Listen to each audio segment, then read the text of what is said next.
Hi friends, welcome to Vallamai IAS Academy. இன்னைக்கு நம்ம என்ன பார்க்க போறோம் அப்படின்னா டெட் எக்ஸாமுக்கு முன்னாடி ப்ரீவியஸ் இயர் கொஷின்ஸ் டிஸ்கஸ் பண்ணியிருப்போம். அதை நீங்கள் பார்க்கல அப்படின்னா பார்த்துட்டு வந்துருங்க.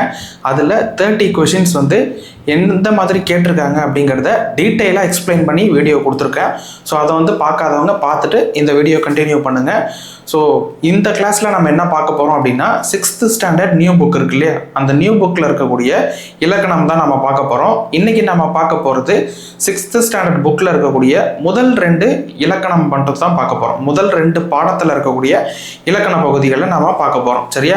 ஸோ நேற்று நம்ம அதாவது முன்னாடி போட்ட வீடியோவை நீங்கள் பாருங்கள். பார்த்தீங்கன்னா தான் கண்டிப்பாக உங்களுக்கு ஒரு ஐடியா வரும். சரிங்களா? அதுக்கப்புறம் இந்த வீடியோவை நீங்கள் கண்டினியூ பண்ணலாம். ஓகேவா? ஸோ கிளாஸ் ஸ்டார்ட் பண்ணிடலாம். இன்றைக்கி நம்ம பார்க்க போகிறது ஃபர்ஸ்ட் டாபிக். இலக்கணத்தில் என்ன டாபிக் அப்படின்னு பார்த்தீங்கன்னா தமிழ் எழுத்துக்களின் வகையும் தொகையும். அதுதான் நம்ம 6th ஸ்டாண்டர்ட் புக்கில் ஃபஸ்ட்டு இலக்கண பகுதியாக இருக்கும். ஓகேவா? அதுதான் நம்ம பார்க்க போகிறோம். ஸோ பாருங்கள், ஒன்றையும் வந்து டீட்டெயிலாக உங்களுக்கு நான் எக்ஸ்பிளைன் பண்ணுறேன், புரிஞ்சுக்கோங்க. தமிழ் எழுத்துக்களின் வகையும் தொகையும். ஸோ ஃபஸ்ட்டு என்ன கொடுத்துருக்காங்க இதில் அப்படின்னா, அதாவது முதல்ல மனிதன் தோன்றினப்ப எல்லா பொருட்களையும், இருக்கக்கூடிய எல்லா பொருளையும் பார்க்குறான். அப்படி பார்க்கும்பொழுது அந்த பொருளோடைய இயல்புகள் எல்லாம் தெரிஞ்சுக்கிறான். சரிங்களா? அது என்ன சார் இயல்புகள் அப்படின்னா, இப்போ ஒரு மரம் இருக்குன்னு வச்சுக்கோங்களேன். அந்த மரத்தை மனிதன் பார்க்குறான் அப்படின்னா அந்த மரத்துலேருந்து என்னென்னலாம் நமக்கு கிடைக்கும்? ஃபஸ்ட்டு மரத்துலேருந்து மரக்கட்டை நம்மளால் வெட்டி எடுக்க முடியுமா? மரக்கட்டை கிடைக்குது. அதே போல் மரம் நமக்கு நிழல் தருது.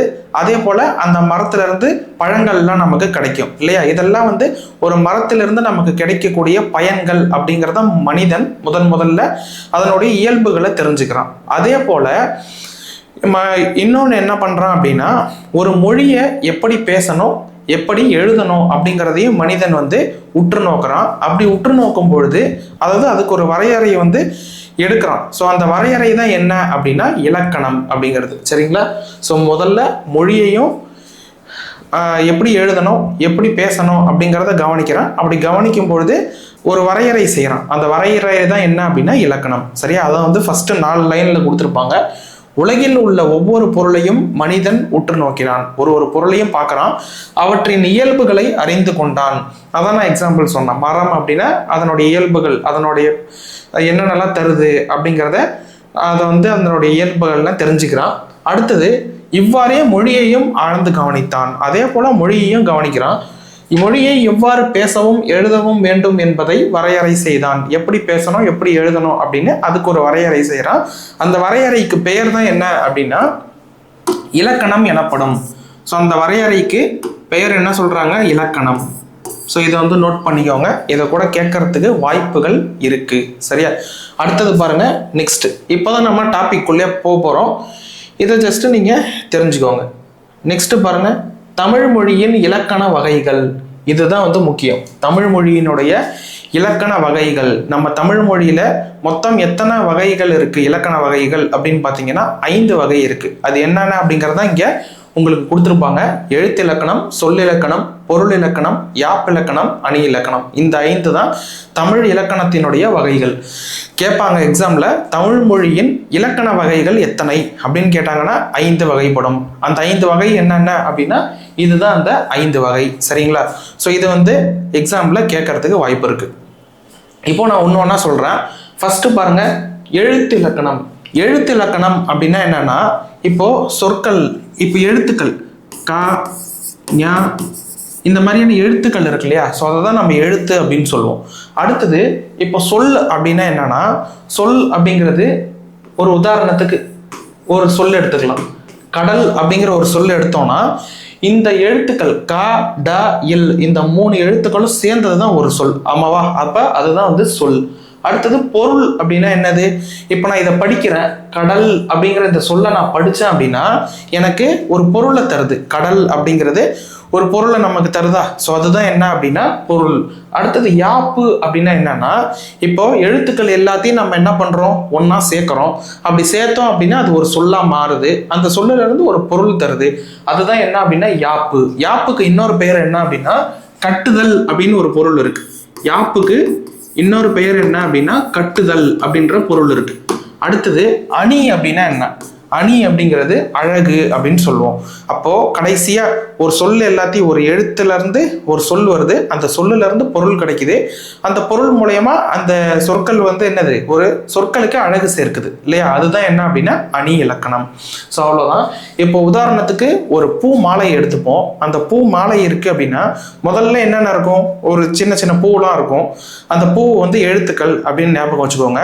அடுத்தது என்ன பார்த்தோம், எழுத்துக்கு அடுத்தது சொல் பார்த்தோம். சொல் அப்படிங்கிறது அந்த பூக்கள் எல்லாத்தையும் ஒன்று சேர்க்கறது, அதுதான் சொல். அடுத்தது பொருள் அப்படிங்கிறது என்னன்னா, அந்த மாலையை ஃபுல்லா நம்ம கட்டிட்டோம் அப்படின்னா அதுக்கப்புறம் என்னது, அதை நம்ம எதுக்காக பயன்படுத்துவோம். ஸோ வீட்டில் ஏதாவது பூஜை செய்கிறோம் அப்படின்னா அதுக்கு பயன்படுத்துவோம். அலங்காரம் பண்ணுறதுக்கு வாசல்ல மாலை வந்து கட்டுவோம். ஸோ இதுக்கெல்லாம் வந்து நம்ம பயன்படுத்துகிறோம் இல்லைங்களா. அதே போல் நம்ம பொருள் அப்படிங்கிறதுக்கு என்ன சொன்னோம், ஒரு சொல் இருக்கு அப்படின்னா அதுக்கு அர்த்தம் தர்றது, அதுதான் பொருள். அடுத்தது யாப்பு அப்படிங்கிறது என்ன அப்படின்னா கட்டுதல் அப்படின்னு சொன்னோம். மாலை எல்லாத்தையும் நம்ம என்ன பண்றோம், ஒரு ஒரு பூவா சேர்த்து கட்டினதுக்கு அப்புறமா என்ன பண்ணுவோம், அது ஃபுல்லா இப்படி வந்து கட்டி முடிச்சிருவோம் இல்லையா, அது வந்து ஒரு வடிவத்துக்கு வந்துடும், அதுதான் வந்து கட்டுதல், யாப்பு அப்படிங்கிறது. அடுத்தது என்ன அப்படின்னா அணி. அந்த மாலையை வந்து கடைசியா நம்ம கட்டி முடிச்சு ஒரு மாலையா உருவாயிடும். உருவானதுக்கு அப்புறம் அது எப்படி இருக்கும், அழகா இருக்கும் பார்க்கறதுக்கு. இதுதான் வந்து ஒரு வாழ்வியல் முறையில் எடுத்துக்காட்டு சொல்லணும் அப்படின்னா இந்த எடுத்துக்காட்டை நீங்கள் ஈஸியாக ஞாபகம் வச்சுக்கலாம். சரியா, அடுத்தது நெக்ஸ்ட் போயிடலாமா. அடுத்தது பாருங்க, எழுத்து அப்படின்னா என்ன. எழுத்து அப்படின்னா என்னன்னு கேட்டிருக்காங்க பாருங்க. ஒளி வடிவமாக எழுப்பப்படுவதும் வரி வடிவமாக எழுதப்படுவதும் எழுத்து அப்படின்னு சொல்றாங்க. ஒண்ணுமே இல்லை, ஒளி வடிவமாக எழுப்பப்படுவதும் அப்படின்னா பேசுறது. இப்போ அம்மா அப்படின்னு சொல்றோம்னா அது வந்து நம்ம என்ன சொல்றோம், ஒளி வடிவமா சொல்றோம், அதுதான். ஒளி வடிவமாக எழுப்பப்படுவதும் அப்படின்னா நீங்க குழம்பிடக்கூடாது. எழுப்பப்படுவது அப்படின்னா அதை சொல்றது, நம்ம வாயால சொல்றது. அடுத்தது வரி வடிவமாக எழுதப்படுவதும் எழுத்து எனப்படுகிறது. இப்போ ஒண்ணுமே இல்லை, அம்மா அப்படின்னு இப்படி நம்ம எழுதுறோம் அப்படின்னா அதுக்கு பேர் தான் வரி வடிவம். இப்போ வாயால சொல்றோம் அப்படின்னா அது வந்து ஒளி வடிவம், அவ்வளவுதான். சரியா, இதுதான் வந்து எழுத்து அப்படிங்கிறது. இதை கூற்று காரணம்ல எப்படி கேட்பாங்க அப்படின்னா, ஒளி வடிவமாக எழுப்பப்படுவது ஒளி வடிவமாக எழுப்பப்படுவதும் வரி வடிவமாக எழுதப்படுவதும் எழுத்து அப்படின்னு கொடுத்துருக்காங்க இல்லையா. இதை என்ன பண்ணிடுவாங்க அப்படின்னா, வரி வடிவமாக எழுப்பப்படுவதும் ஒளி வடிவமாக எழுதப்படுவதும் எழுத்து அப்படின்னு அப்படியே உல்டா பண்ணி கொடுப்பாங்க. அந்த இடத்துல தான் நீங்க குழம்பக்கூடாது. ஸோ இதை வந்து சிம்பிளா ஞாபகம் வச்சுக்கணும். ஒளி வடிவம் அப்படின்னா நம்ம பேசுறது, வரி வடிவம் அப்படின்னா வார்த்தையால எழுதுறது, அவ்வளவுதான். இதுதான் வந்து எழுத்து. அடுத்தது போயிடலாம்.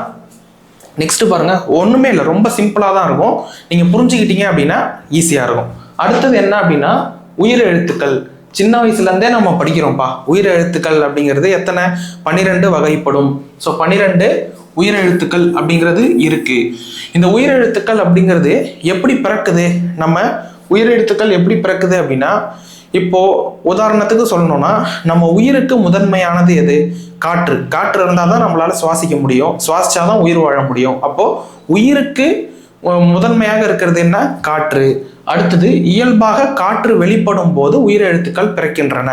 காற்று வெளிப்படும் போது, இயல்பாக காற்று வெளிப்படும் போதுதான் வந்து என்ன பிறக்குது, உயிரெழுத்துக்கள் பிறக்குது அப்படின்னு சொல்றாங்க.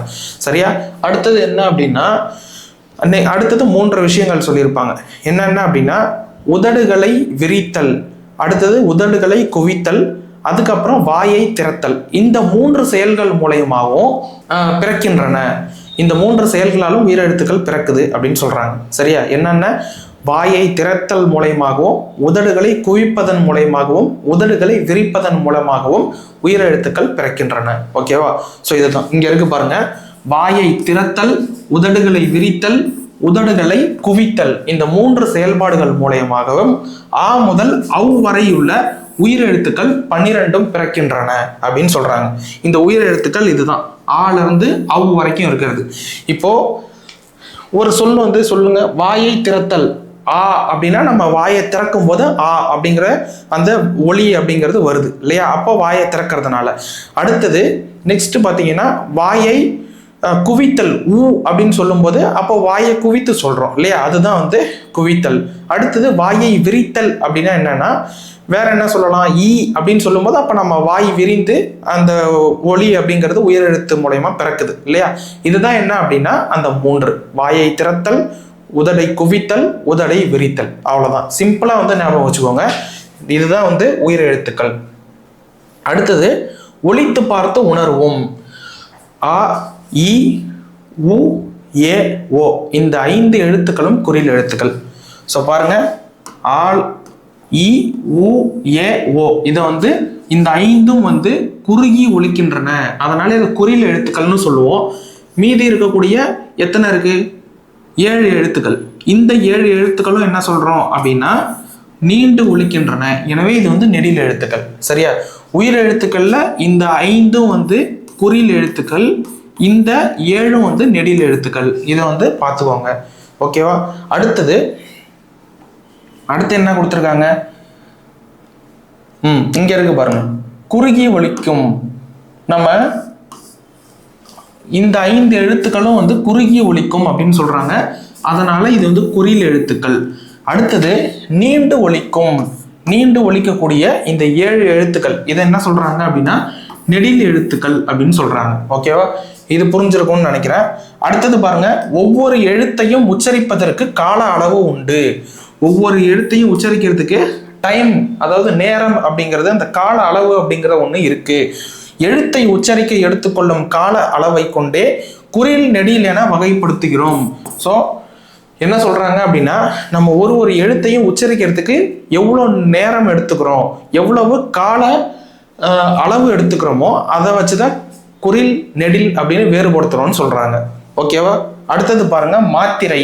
ரொம்ப ரொம்ப ரொம்ப முக்கியம். மாத்திரை அப்படிங்கிறது என்ன? மாத்திரைன்னு சொல்றாங்களே, ஒரு மாத்திரை, 2 மாத்திரை, நம்ம சாப்பிட்ற மாத்திரை கிடையாது. இது வந்து நம்ம ஒரு எழுத்துக்களையும் உச்சரிக்கும் போது அதுக்கான கால அளவு எவ்வளவு எடுத்துக்கிறோம் அப்படிங்கிறத சொல்றது. சரியா? மாத்திரை அப்படின்னா என்ன, அதுக்கான வரையறை என்ன, அதை முதல்ல பார்ப்போம். மாத்திரை அப்படிங்கிறது நம்ம கண்ணை சிமிட்ட எடுத்துக்கொள்ளக்கூடிய கால அளவு. கண்ணை அப்படி சிமிட்டுறோம்னா அதுக்கு எடுத்துக்கக்கூடிய கால அளவு. அதே போல கையில சொடக்கு போடுறோம் அப்படின்னா அந்த ஃபிராக்ஷன் ஆஃப் செகண்ட் அப்படின்னு சொல்லுவோம் இல்லையா, அந்த குறுகிய காலம், அதுக்கு எவ்வளோ கால அளவு எடுத்துக்குது, இது ரெண்டுத்தையும் வச்சு சொல்றது தான் மாத்திரை. கண்ணை சிமிட்டுதல், அதுக்கப்புறம் நம்ம கையை வந்து சொடக்கு போடும்போது கையை வந்து நம்ம இது பண்ணும்போது அந்த ஒளி மூலயமா அந்த கால அளவு எவ்வளோ எடுத்துக்குது, அதுதான் வந்து மாத்திரை அப்படின்னு சொல்றோம். இது வரைக்கும் பாருங்க, மாத்திரை என்பது இங்கு கால அளவை குறிக்கிறது. இதுதான் முக்கியம். மாத்திரை அப்படிங்கிறது எதை குறிக்குது? கால அளவை குறிக்கிறது. ஒரு மாத்திரை என்பது, இது முக்கியம், ஒரு மாத்திரை என்பது ஒரு முறை கண் இமைக்கவோ, அதான் ஒரு முறை கண்ணை சிமிட்டுறதும், அடுத்தது ஒரு முறை கை நொடிக்கவோ, ஒரு முறை வந்து எப்படி நம்ம கை நொடிக்கவோ எடுத்துக்கொள்ளக்கூடிய கால அளவு, அதை தான் நம்ம என்ன சொல்றோம் அப்படின்னா மாத்திரை அப்படின்னு சொல்றோம். சரியா? இப்போ வந்து உங்களுக்கு புரிஞ்சிருக்கும்னு நினைக்கிறேன். இதை வந்து கூற்று காரணத்திலேயோ இல்லை நிரப்புக இந்த மாதிரிலாம் கேட்கலாம். மாத்திரை என்பது கால அளவு அப்படின்னு கொடுத்துருவாங்க. அதுக்கு அடுத்தது கீழே என்ன கொடுப்பாங்க? கண் சிமிட்டுவதையும் கண் இமைக்கவும் அதுக்கு அடுத்தது கை நொடிக்கவும் எடுத்துக்கொள்ளக்கூடிய கால அளவே மாத்திரை ஆகும். கூற்றும் சரி காரணமும் சரி, கூற்றும் சரி காரணமும் தவறு அப்படின்னு ஆப்ஷன் வைப்பாங்க. அப்ப நீங்க என்ன ஆப்ஷன் எழுதணும்? கூற்றும் சரி காரணமும் சரி. ஓகேவா? ஸோ இதுதான். அடுத்தது பாருங்க, குறில் எழுத்தை ஒலிக்கும் கால அளவு. குறில் எழுத்துக்கு எத்தனை மாத்திரை அப்படின்னா 1 மாத்திரை.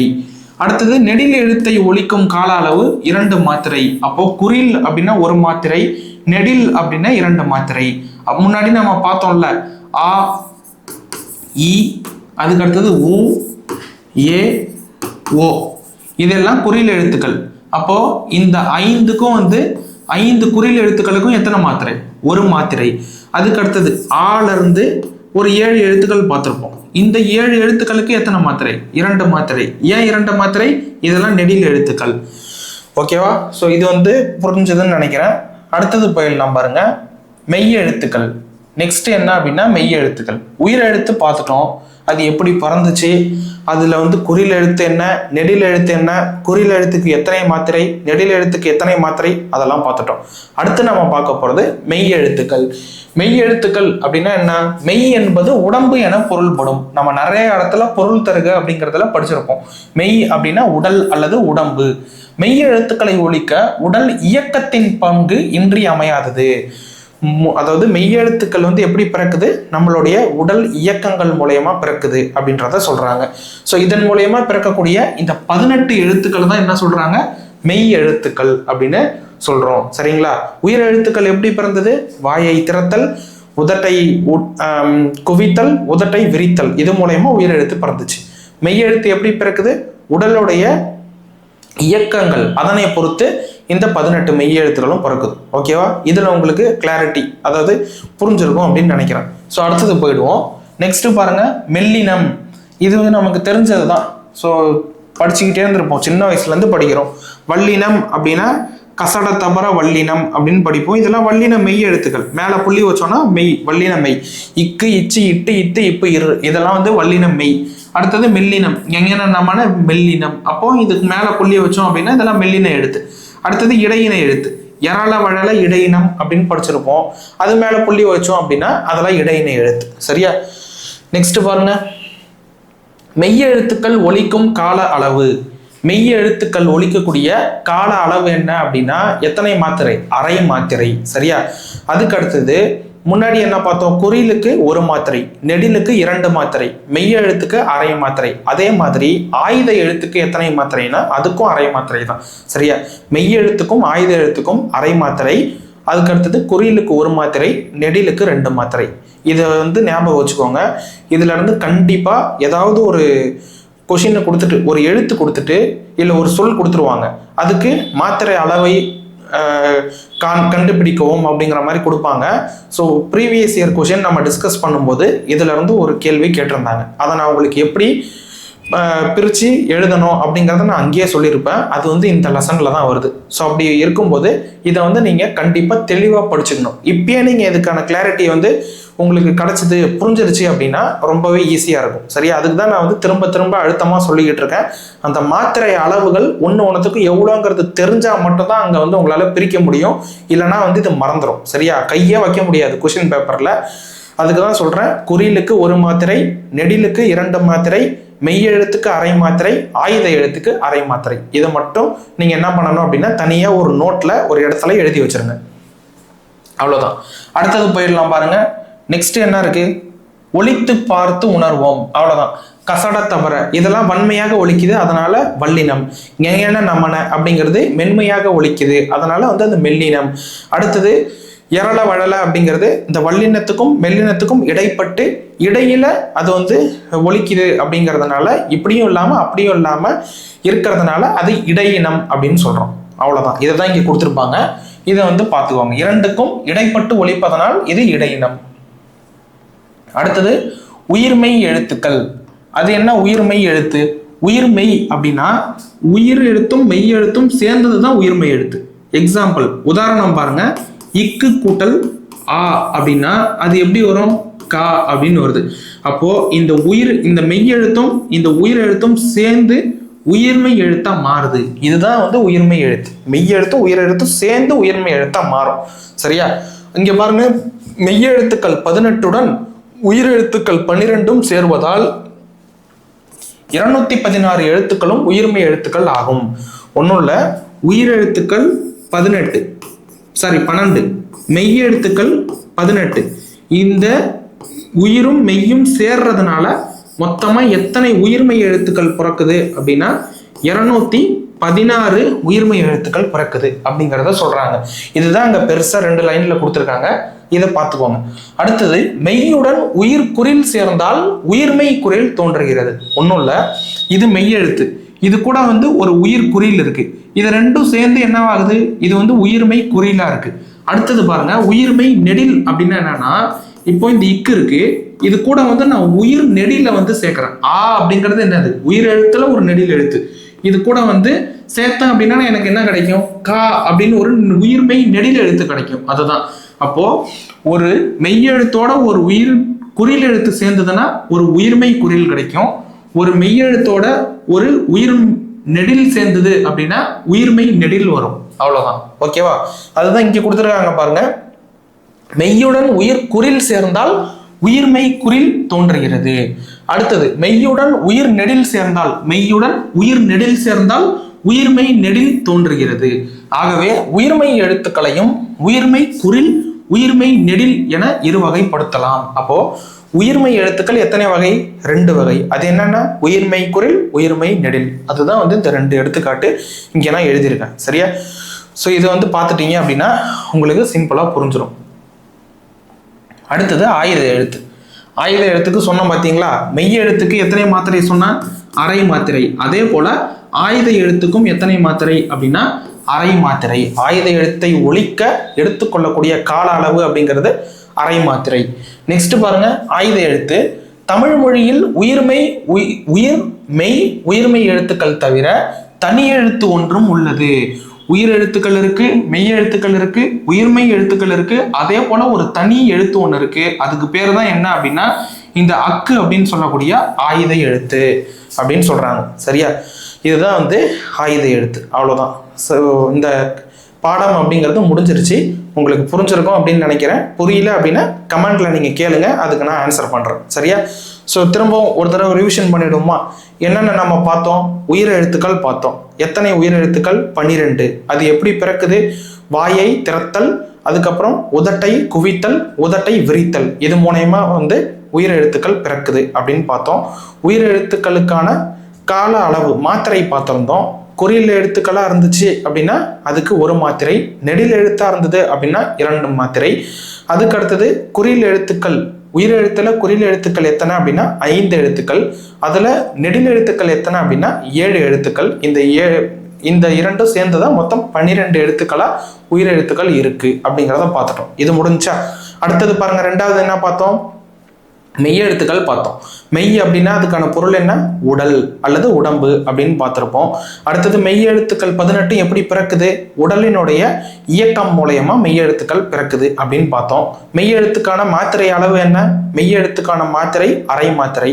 அடுத்தது என்ன பார்த்தோம்? உயிர்மெய் பார்த்தோம். உயிர்மெய் எழுத்து அப்படிங்கிறது என்னது? ஒரு மெய் எழுத்தும் ஒரு உயிர் எழுத்தும் சேர்ந்தது அப்படின்னா அதுதான் உயிர்மெய் எழுத்து அப்படிங்கிறத பார்த்தோம். உயிர்மெய் எழுத்து எத்தனை வகையா இருக்கு? 2 வகையா இருக்கு. ஒன்று உயிர்மெய் குறில், இன்னொன்று உயிர்மெய் நெடில். அவ்வளவுதான், உயிர்மெய் எழுத்து முடிஞ்சிருச்சு. அதுக்கு அடுத்தது என்ன பார்த்தோம்? ஆயுத எழுத்து பார்த்தோம். ஆயுத எழுத்து அப்படிங்கிறது உயிர் எழுத்து, மெய் எழுத்து, உயிர்மெய் எழுத்து போலவே தமிழ்ல ஒரு தனி எழுத்து இருக்கு, அதுதான் உயிர் எழுத்து அப்படின்னு பார்த்தோம். அந்த உயிர் எழுத்துக்கு எத்தனை மாத்திரை?